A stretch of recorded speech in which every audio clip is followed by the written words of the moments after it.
sekali atas penyampaian warta di saat ini.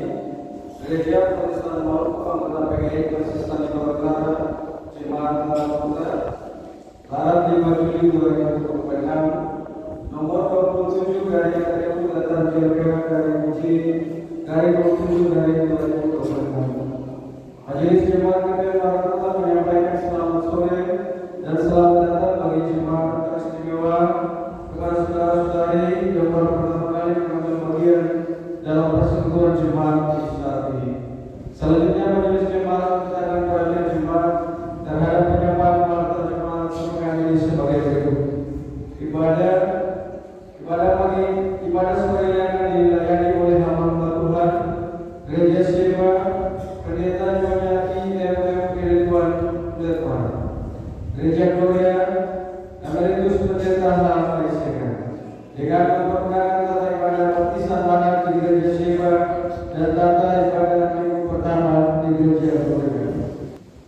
Majelis bertugas untuk berjalan Gereja Siema Penatua Bapak Biru yang lihat Dirjen Nyonya Persida Agama Bapak Rata Gereja Gloria Penatua Nyonya A. Samono Dirjen Bapak L. Masrika Agama Bapak H. Biasa Pendeta Mingguan Pendeta Pagi. Demikian warta jemaat. Majelis jemaat mengucapkan terima kasih dan selamat beribadah. Tuhan Yesus memberkati kita dalam ibadah ini. Majelis jemaat GPM Maranatha, Pendeta Pagi Ketua, Penatua Universitas Sekretaris.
Penolong kita adalah Allah yang menciptakan langit dan bumi dan yang setia melihara seluruh ciptaan.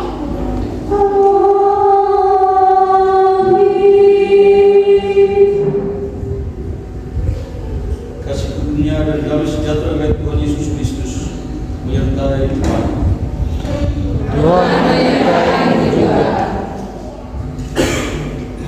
Kata Yesus kepada mereka, "Akulah roti hidup.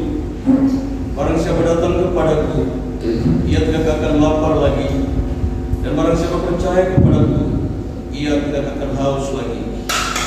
Yohanes pasal 6 ayat 35 pada ayat Nasruddin kita saat ini. Jemaat, marilah kita merendahkan diri di hadapan Allah dan mengaku dosa kita kepadanya. Ya Allah, kami mengaku bahwa alam penciptaanmu semakin rusak dan tercemar oleh ulah manusia. Ampunilah kami yang lalai menjaga dan melestarikan alam ini.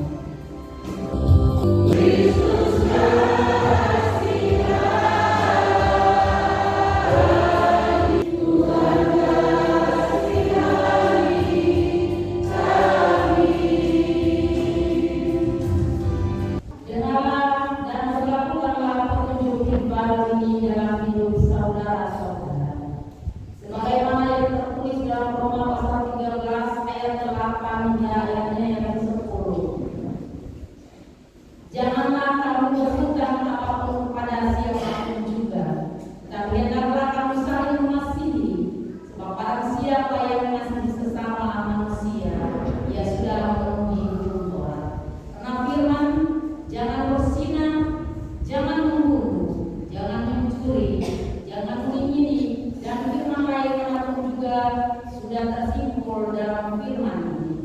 yaitu kasihilah sesamamu manusia seperti dirimu sendiri.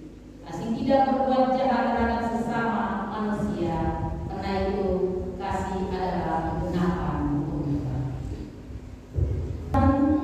Tidak akan ada dalam pelayanan firman Tuhan. Pembacaan Alkitab kita di saat ini terambil dari kitab Kudus Perjanjian Baru. Jadi Injil menurut Yohanes.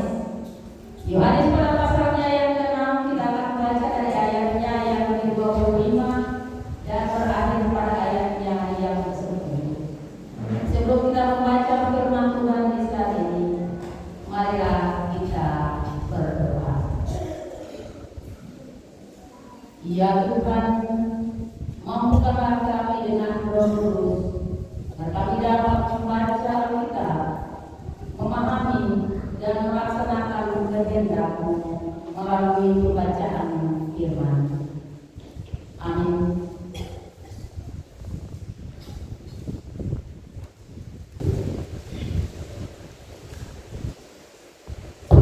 Bacaan firman Tuhan di sore hari ini dengan judul pembacaan Roti Hidup. Ketika orang banyak menemukan Yesus di seberang laut itu, mereka berkata kepadanya, "Rabi, bila mana engkau tiba di sana?" Yesus menjawab mereka, "Aku berkata kepadamu, sesungguhnya kamu mencari Aku bukan karena kamu telah melihat tanda-tanda, melainkan karena kamu telah makan roti itu dan kamu kenyang. Bekerjalah bukan untuk makanan yang akan dapat binasa, melainkan untuk makanan yang bertahan sampai kepada hidup yang kekal, yang akan diberikan Anak Manusia kepadamu, sebab Dialah yang disahkan oleh Bapa Allah dengan materainya." Lalu kata mereka kepadanya, "Apakah yang harus kami perbuat supaya kami mengerjakan pekerjaan yang dikehendaki Allah?" Jawab Yesus kepada mereka, "Inilah pekerjaan yang dikehendaki Allah, yaitu hendaklah kamu percaya kepada Dia yang telah diutus Allah." Maka kata mereka kepadanya, "Tanda apakah yang engkau perbuat supaya dapat kami melihatnya dan percaya kepadamu? Pekerjaan apakah yang engkau lakukan? Nenek moyang kami telah makan mana di padang gurun, seperti ada tertulis, mereka diberinya makan roti dari surga." Maka kata Yesus kepada mereka, "Aku berkata kepadamu, sesungguhnya bukan Musa yang memberikan kepadamu roti dari surga, melainkan Bapa-Ku yang memberikan kamu roti yang benar dari surga.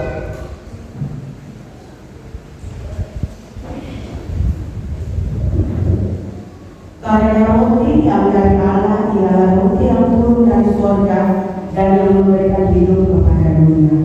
Maka kata mereka kepadanya, "Tuhan, berikanlah kami roti itu senantiasa."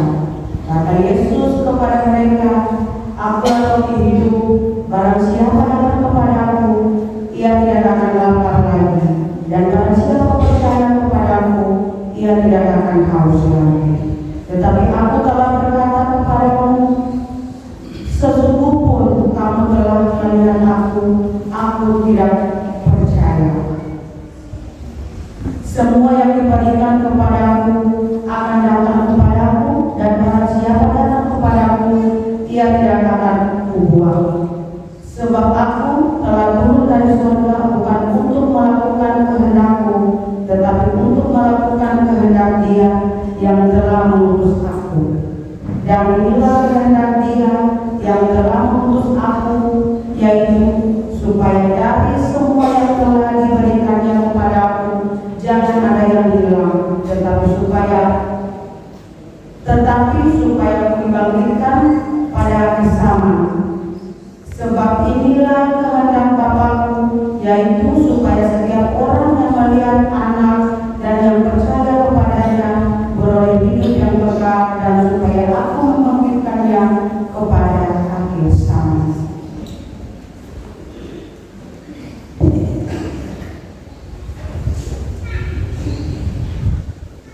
tetapi hendaklah kamu menjadi pelaku firman dan bukan hanya pendengar saja.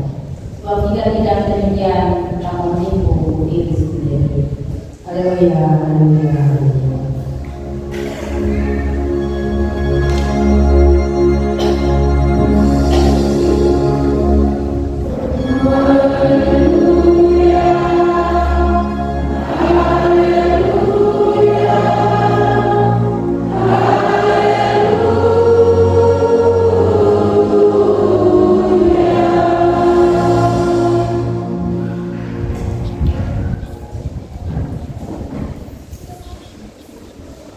Saudara-saudaraku yang kita kasihi dan berbahagia dalam Tuhan kita Yesus Kristus.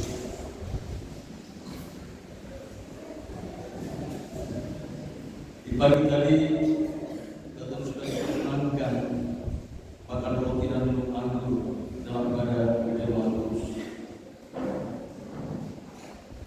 Roti dan anggur mengingatkan kita semua akan kasih dan pengorbanan Kristus. Harga yang begitu mahal dan tidak seorang pun sanggup membayar. Roti dan anggur meninggalkan dan menguatkan untuk jasmani kita semua. Begitu pun tubuh dan darah Kristus memuaskan dan menguatkan jiwa kita sebagai pribadi dan keluarga untuk hidup kekal. Memulihkan dan menyembuhkan rasa sakit yang kita alami baik secara fisik maupun psikis. Luka Kristus membawa kesembuhan bagi dunia dan darahnya dalam mempelai perjanjian kasih baru. Yesus bukan sekadar tuan rumah pekerjaan. Yesus bukan sekadar tuan rumah perjamuan kudus. Tapi Yesus adalah perjamuan itu sendiri yang memberi dirinya seutuhnya agar kita hidup.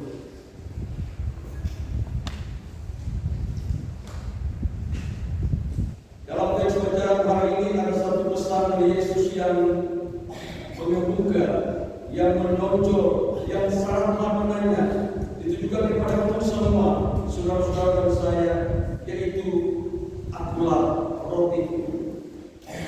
Barang siapa yang datang kepadaku, ia tidak akan lapar lagi, dan barang siapa yang percaya kepadaku, ia tidak akan haus lagi. Tetapi problem atau masalah yang ratingnya sangat tinggi akhir-akhir ini dan selalu disuarakan oleh para politisi. Para politisi ramai bicara soal ini. Hari ini kita makan siapa? Masing-masing orang berlomba-lomba untuk mempertahankan kuasanya. Teman bisa menjadi lawan hanya karena mengejar kekuasaan. Hari ini kita makan siapa? Itu suara dari para politisi kita. Beda dengan para suara para ekonom, pakar-pakar ekonomi, mereka menyuarakan hari ini beta makan apa? Terbalik ya, suara-suara politisi hari ini beta makan siapa? Dan suara-suara orang ekonomi cara suara politik hari ini beta makan apa?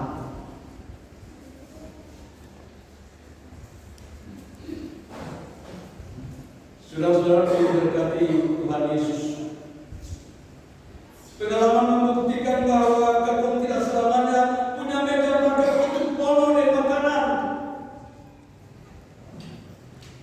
Belum tentu kalau meja makan itu penuh dengan makanan kita. Ini fakta bukan mitos.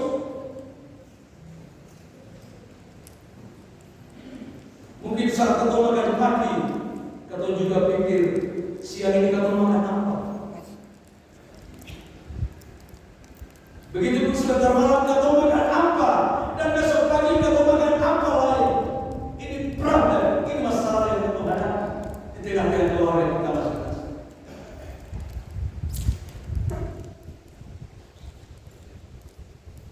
Banyak hal yang kurang dalam bertumbuh hidup. gilirannya membuat ketumpung hidup rapuh, membuat ketumpung rapuh dan melahirkan trauma atau konflik batin dan hati yang terluka. Merujuk pada tema pemberitaan minggu hari ini adalah gereja tekun melakukan pastoral interpersonal. Gereja tekun melakukan pastoral interpersonal. Artinya ada hubungan timbal balik yang penuh empati dan penerimaan,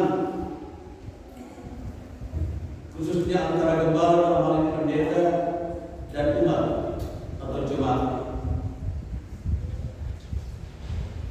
Artinya gereja harus hadir untuk memberikan pastoral atau pendampingan kepada umat yang mengalami luka batin dalam bentuk trauma healing yaitu proses pemulihan psikologis untuk membantu seseorang mengatasi luka batin akibat kejadian traumatis atau ketakutan masa lalu.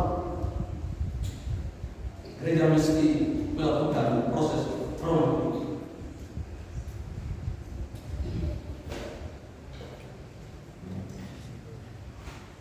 Dalam konteks pelayanan, gereja sering berjumpa dengan orang-orang yang mencari Tuhan atau datang ke gereja dengan berbagai kebutuhan.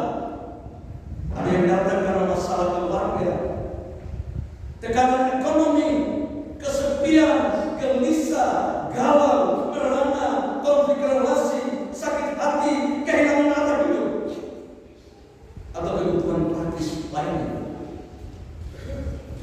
Dalam kondisi seperti ini muncul ekspektasi atau suatu harapan atau keyakinan dalam pelayanan gereja atau pastoral menjadi seperti mesin pembuat mujizat instan yang harus memuaskan kebutuhan jasmani atau emosional mereka saat itu. Artinya gereja seakan-akan dipaksakan untuk segera menjawab dan menyelesaikan semua problem, semua masalah, semua persoalan yang sebentar dihadapi umat dan tidak boleh melakukan penolakan dalam bentuk apapun. Ini emergensi darurat. Umat membutuhkan pendampingan pastoralia untuk menjawab berbagai keluhan, berbagai keluh kesah, berbagai problem yang mereka. Umat butuh itu. Gereja harus hadir. Para pelayan harus hadir untuk menjawab semua problem dan masalah. Dan tidak ada kata penolakan, tidak ada kata pending. Ini emergensi kebutuhan saudara.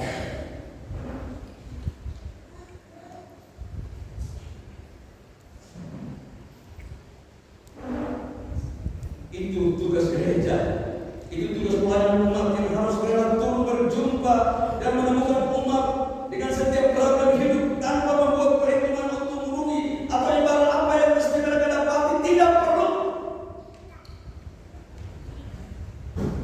agar umat tidak merasa terbuang atau terlupakan yang pada gilirannya melahirkan stigma atau berburuk sangka bagi person atau pribadi maupun keluarga tertentu. Saya ambil misal atau contoh konkret. Ada suara-suara yang muncul, tidak perlu layani orang itu.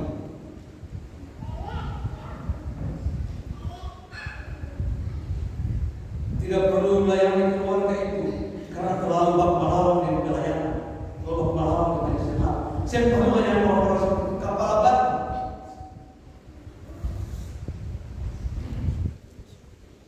Karena dia tukang memabuk, saya perlu layani dia. Karena dia tukang selingkuh, saya perlu layani orang-orang itu. Karena dia mengidap penyakit mematikan, tidak perlu layani mereka. Karena dia orangnya sekakan atau pelit, tidak perlu melayani mereka. Dan berbagai alasan lainnya saudara. Padahal orang-orang ini mesti kita jaga, orang-orang ini mesti kita cari. Mereka bukan orang-orang terbuang.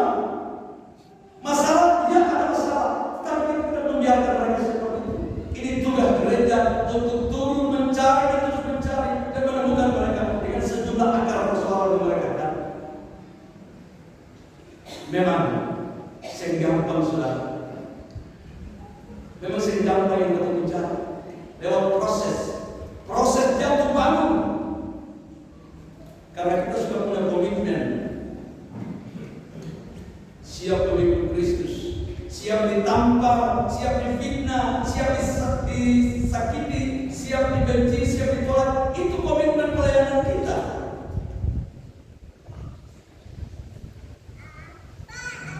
Gereja harus hadir untuk menyembuhkan luka-luka itu dengan statement pelayanan yang jelas, yaitu melayani dan melayani dengan sungguh-sungguh, bukan bersungguh-sungguh.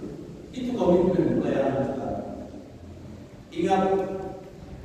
Ingat saudara, bahwa orang lain punya aib, kita juga punya.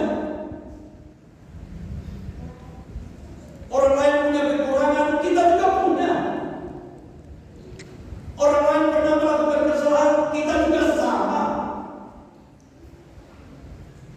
Jangan terlalu pintar melihat kekurangan orang lain, tapi buta dengan kekurangan sendiri. Tidak ada yang sempurna, saudara. Belajarlah jadi orang baik tanpa harus merasa diri paling baik. Sebab waktu tidak akan merubah sifat orang, tapi waktu akan memperlihatkan sifat asli seseorang.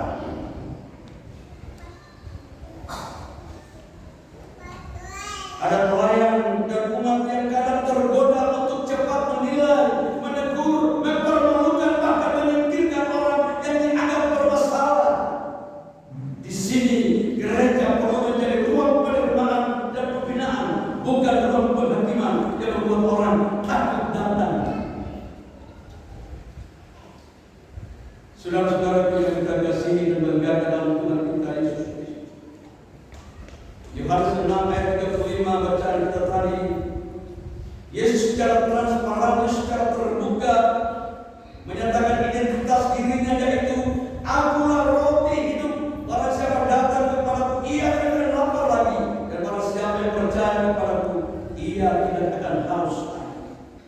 Seringkali kita mengejar jasmani seperti orang banyak yang mencari Yesus hanya untuk mendapat mujizat roti dan ikan. Tetapi Yesus mengundang kita untuk mencari makanan yang sifatnya kekal, yaitu persekutuan dengan Allah sendiri. Kelaparan dan kehausan rohani melambangkan kehambaan, dosa dan pencarian makanan itu.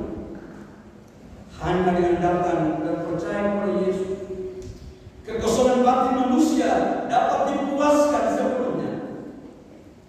Saat dunia melakukan langkahmu, ingat Tuhan belum selesai membentuk hidupmu. Bertahanlah walau hati-hati runtuh, karena orang kuat lahir dari proses yang panjang, saudara. Jangan lelah berdoa, karena doa itu seperti payung. Artinya payung itu tidak bisa menghentikan hujan, tapi payung bisa melindungi kita dari derasnya air hujan. Begitupun doa tidak membuat kita terhindar dari masalah, tapi doa bisa membuat kita lebih tenang ketika dilanda masalah. Sekali lagi, jangan lelah berdoa. Tak perlu menjadi sebutir berlian untuk disukai oleh banyak orang. Cukup menjadi seperti air putih yang dibutuhkan oleh banyak orang. Amin. Mari kita dalam satu musik.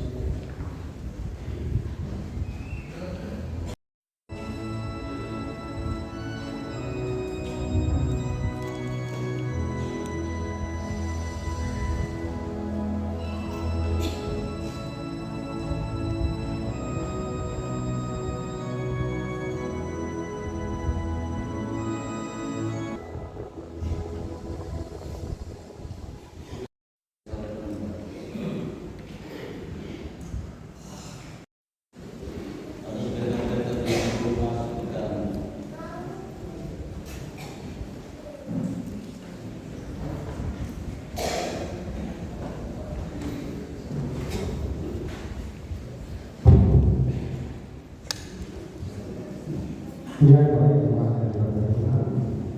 Sebelum kita memberikan sesuatu saya mengatakan doa itu. Tuhan dalam kebahagiaan ini dan kebahagiaan bagi kita. Semua pemberian Tuhan itu mesti digunakan jadi kemuliaan melalui kebaikan bagi sesama bagi Tuhan. Muliakanlah Tuhan dengan harta kita kepada satu persembahan kita bersedia dan kedua sama-sama.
Ya Allah, terima kasih. Terimalah persembahan syukur jemaat ini dalam berkatnya untuk kejayaan pelayanan bagi sesama dan lingkungan. Demi kemuliaan nama. Amin.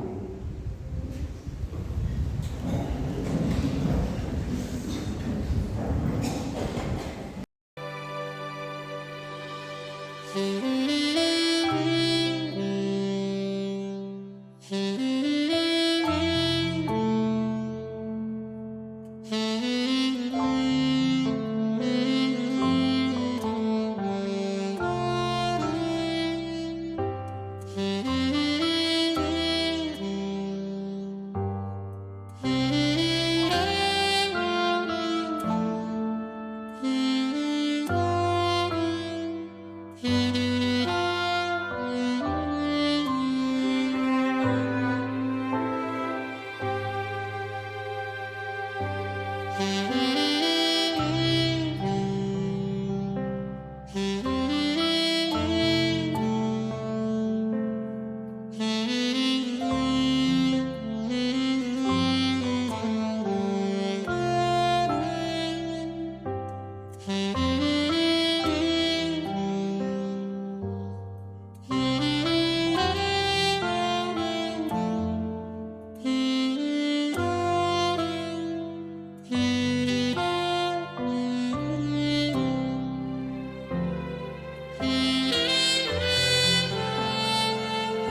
Kita laksanakan bersama hendaknya mengenai kehidupan kita sehari-hari. Yesus berkata, Aku telah menetapkan kamu supaya kamu pergi dan menghasilkan buah, dan buah itu tetap. Untuk itu terimalah berkat Tuhan. Tuhan memberkati engkau dan melindungi engkau. Tuhan menyinari engkau dengan wajah-Nya dan memberi engkau kasih karunia. Tuhan hadapkan wajah-Nya kepadamu dan memberi engkau damai sejahtera. Amin.